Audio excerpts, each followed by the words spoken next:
what if hindi ka Pag-ibig member at hindi ka talaga nakapaghulog kay Pag-ibig?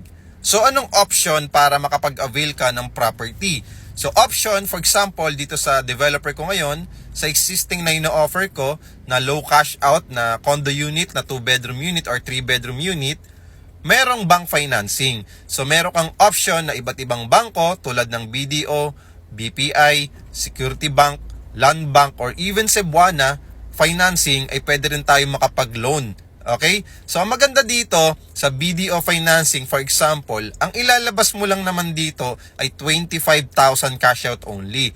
At the same time, wala nang spot down payment at kami pang bahala mag-process ng loan mo. So, kahit hindi ka Pag-ibig member, walang problema.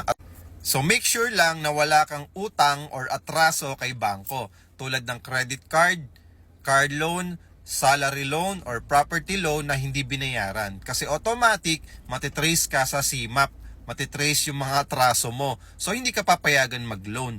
So, para payagan tayo mag-loan, kailangan muna bayaran natin yung mga atraso natin kay bangko. Para pagdating ng panahon na kailanganin mo ng bank financing, magagamit mo siya at mamamaximize mo at male-leverage mo yung financing ng bangko.